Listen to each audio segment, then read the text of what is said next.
میں آپ حضرات سے یہ گزارش کرنا چاہتا ہوں کہ الحمدللہ مجھے دنیا کے مختلف حصوں میں جانے کا موقع ملا ہے۔ دنیا کے 6 بر اعظم میں سے کوئی بر اعظم ایسا نہیں ہے جہاں میں حاضر نہ ہوا ہوں، اور خاص طور سے ان ممالک میں جہاں مسلمان اقلیت میں ہیں، وہاں کے حالات کو دیکھنے کا بھی اتفاق ہوا ہے۔ وہاں کے مسلمان بھائیوں اور بہنوں سے خطاب کا بھی موقع ملا ہے، ان کے مسائل سے بھی فی الجملہ الحمدللہ واقفیت حاصل ہوئی ہے۔ لیکن اس تمام تجربے اور مشاہدے کے نتیجے میں جو بات میں سمجھتا ہوں وہ یہ ہے کہ جن ممالک میں مسلمان اقلیت میں ہیں، وہاں ان کا سب سے بڑا مسئلہ،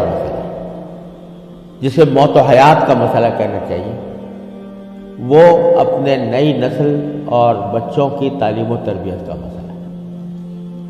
اس سے بڑا کوئی اور مسئلہ نہیں۔ اور یہ مسئلہ الحمدللہ مختلف جگہوں پر مدارس کے قیام کے ذریعے، مکاتب کے قیام کے ذریعے اور اسلامی اسکولوں کے قیام کے ذریعے ان کو حل کرنے کی کوشش کی جا رہی ہے۔ لیکن اب بھی جو ضرورت ہے، اس ضرورت کے حساب سے اگر دیکھا جائے تو شاید ابھی 1% بھی کام نہیں ہوا۔ اور یہ ایک ایسا مسئلہ ہے جس کو میں موت و حیات کا مسئلہ سمجھتا ہوں، اور آپ نے تو اس کا زیادہ بہتر طریقے سے مشاہدہ کیا ہوگا، لیکن میں آپ کو خود اپنا تجربہ بتاتا ہوں کہ سن 1978 میں، یعنی آج سے تقریباً 38 سال پہلے مجھے سب سے پہلے امریکہ جانے کا اتفاق ہوا۔ اس وقت سن 1978 میں سب سے پہلے میں امریکہ گیا تھا، اور ایک مسلمان تنظیم کی دعوت پر گیا تھا۔ مسلمان تنظیم کا اس وقت بہت سی مسلمان تنظیموں کا ایک وفاق تھا جس نے ہمیں دعوت دی تھی۔ تو جب میں اس تنظیم میں پہنچا اور اس کا سالانہ کنونشن تھا، اس میں حاضری ہوئی، تو سب سے پہلے تو میں یہ دیکھ کر حیران رہ گیا کہ جب شام کو دعوت کا اہتمام کیا گیا تو اس میں کہیں دور دور حاضرین کے اندر اسلام اور دین کا کوئی شائبہ نظر نہیں آتا۔ خواتین اور نوجوان لڑکیاں وہ مردوں کے ساتھ اور نیم برہنہ لباس میں بیٹھی ہوئی تھی، اور پھر اعلان یہ کیا گیا کہ اگر کسی کو حلال کو کھانا کھانا ہو تو مچھلی استعمال کریں،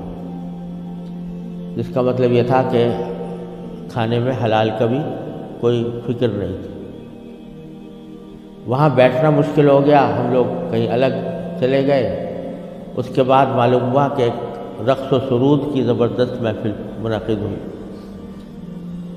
ایک بوٹنگ کا پروگرام تھا، اس بوٹنگ کے پروگرام میں سارا جو پروگرام تھا وہ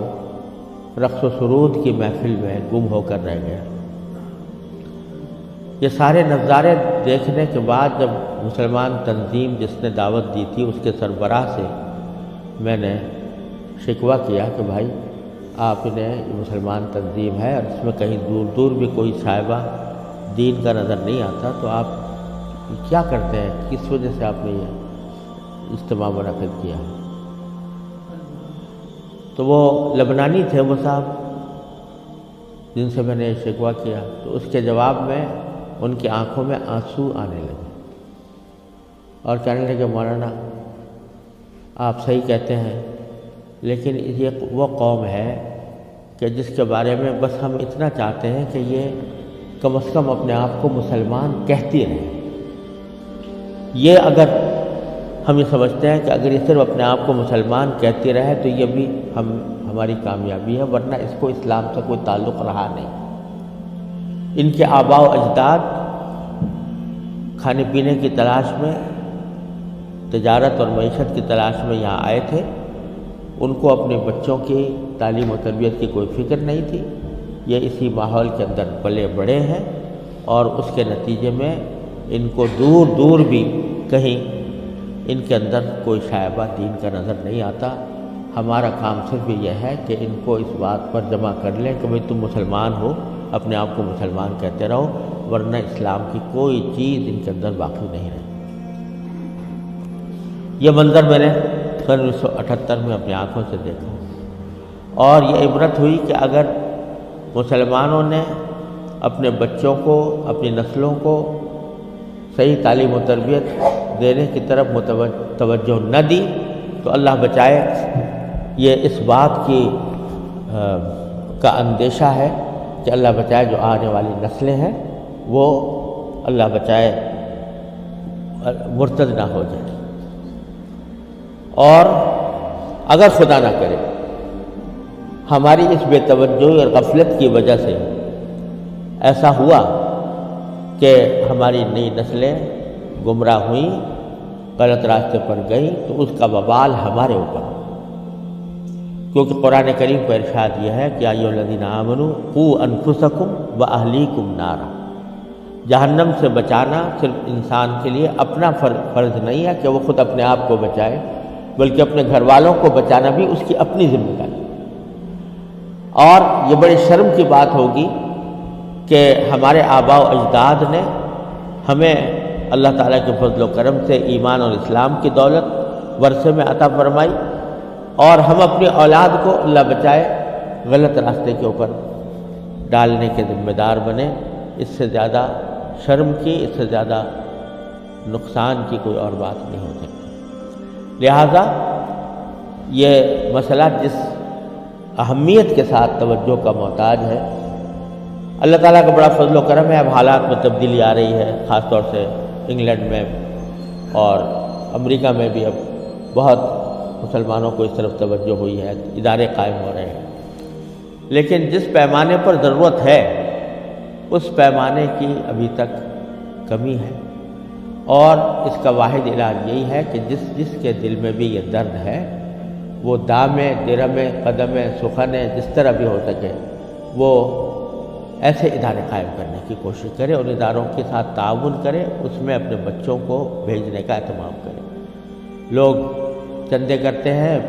ٹھیک ہے، چندہ بھی مالی وسائل کو جمع کرنے کے لیے وہ بھی ایک اہم چیز ہے، لیکن زیادہ اہم چندہ یہ ہے کہ اپنی اولاد کو ایسے اداروں کے اندر بھیجنے کی کوشش کریں جہاں پر چاہے ان کو دنیا کے علوم کی بھی تعلیم دی جا رہی ہو، لیکن اسلامی ماحول میں دی جا رہی ہو، اسلامی تربیت کے ساتھ دی جا رہی ہو۔